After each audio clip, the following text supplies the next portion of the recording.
ನಮಸ್ಕಾರ. ಈ ಆಯುರ್ವೇದ ಆಸ್ಪತ್ರೆಗೆ ಆಶ್ರಯಿಸಿ ಬಂದ ರೋಗಿಗಳು ತಮ್ಮ ಅನುಭವಗಳನ್ನು ಹಂಚಿಕೊಳ್ಳುವುದು ನಡೆಯಿತು.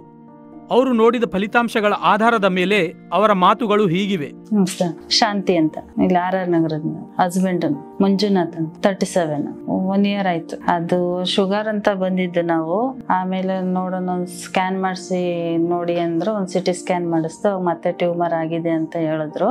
ಆಮೇಲೆ ಅದು ಕೀಮೋ ಎಲ್ಲ ಕೊಟ್ರು, ಸರ್ಜರಿ ಮಾಡಿದ್ರು. ಫಸ್ಟ್ ಸರ್ಜರಿ ಮಾಡಿದ್ಮೇಲೆ ಕೀಮೋ ರೇಡಿಯೇಷನ್ ಎಲ್ಲ ಕೊಟ್ರು. ಎಲ್ಲ ಆದ್ಮೇಲೂ ಮತ್ತೆ ಅದು ಸರ್ಜರಿ ಮಾಡಿದ್ರು ಸ್ವಲ್ಪ ಉಳಿಸಿದೀವಿ, ಅದಕ್ಕೆ ತಗೊಳ್ಳಿ ಅಂತ ಹೇಳದ್ಮೇಲೆ ಸರ್ಜರಿ ಆದ್ಮೇಲೆ ಕೀಮೋ ರೇಡಿಯೇಷನ್ ಕೊಟ್ರು. ಮತ್ತೆ ಅದಾದ್ರೂ ಅದು ಟ್ಯೂಮರ್ ಮತ್ತೆ ಬೆಳೆದಿದೆ ಅಂತಾನೆ ಹೇಳಿದ್ರು. ಕಾಲ್ ಪೇನ್ ಬಂತು ಅವ್ರಿಗೆ, ಮತ್ತೆ ಸ್ಟಾರ್ಟ್ ಆಯ್ತು. ಈ ಕಾಲು ನಡಿಯಕ್ ಆಯ್ತಾ ಇಲ್ಲ, ಅದು ನರ್ವ್ಸ್ ಪ್ರಾಬ್ಲಮ್ ಆಗಿದೆ ಟ್ಯೂಮರ್ ಇಂದ ಅಂತ ಹೇಳಿದ್ರು. ಅದಕ್ಕೋಸ್ಕರ ಇಲ್ಲಿ ನೋಡಿದ್ವಿ ಮೊಬೈಲ್ ಅಲ್ಲಿ, ಯೂಟ್ಯೂಬ್ ಅಲ್ಲೆಲ್ಲ.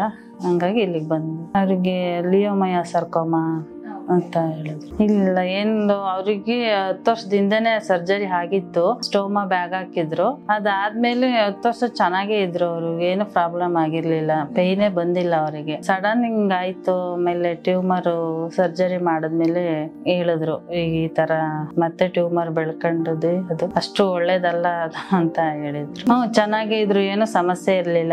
ಇಲ್ಲ, ಯಾರಿಗೂ ಇರ್ಲಿಲ್ಲ. ಅದು ಮುಂಚೆ ಏನೋ ಗೊತ್ತಿಲ್ಲ, ನಾವು ನೋಡಿರೋ ಮಟ್ಟಿಗೆ ಯಾರಿಗೂ ಇಲ್ಲ. ಅದು ಯೂಟ್ಯೂಬ್ ಅಲ್ಲಿ ನೋಡ್ಬಿಟ್ಟು ಕೆಲವಷ್ಟು ಜನ ಹೇಳಿದ್ರು ಹಿಂಗ ಹೋಗಿ ತಗೊಳ್ಳಿ ಅಂತ. ಹಂಗಾಗಿ ಫಸ್ಟ್ ಟೈಮ್ ತಗೊಳ್ತಾ ಇರೋದು. ಊಟ ತಿಂಡಿ ಎಲ್ಲ ಮಾಡ್ತಾರೆ, ಕಂಟಿನ್ಯೂ ಮಾಡಕ್ ಹೇಳಿದ್ದಾರೆ. ಅವರು 2 months ಬಿಟ್ಟು ಬನ್ನಿ ಅಂತ ಹೇಳಿದ್ರು. 2 months ಕಂಟಿನ್ಯೂ ಮಾಡಿ ಅಂತ. ಇವಾಗ ಅದೇ ಕಾಲ್ ಸ್ವಲ್ಪ ಪೇನ್, ಸ್ವಲ್ಪ ಪರವಾಗಿಲ್ಲ, ಆದ್ರೂ ಕುಂಟ್ಕೊಂಡೇ ನಡೀತಾರೆ.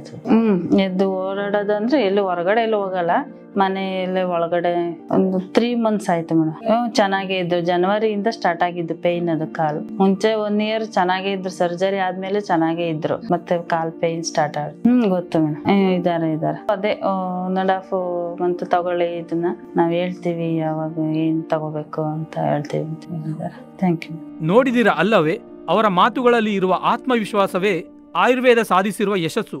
ಅದೇ ರೀತಿ ಇನ್ನು ಹಲವರ ಜೀವನದಲ್ಲಿ ಆಯುರ್ವೇದ ಬೆಳಕನ್ನು ಚೆಲ್ಲಲು ನಿರಂತರವಾಗಿ ಪ್ರಯತ್ನ ಮಾಡುತ್ತಲೇ ಇರುತ್ತದೆ. ಧನ್ಯವಾದಗಳು.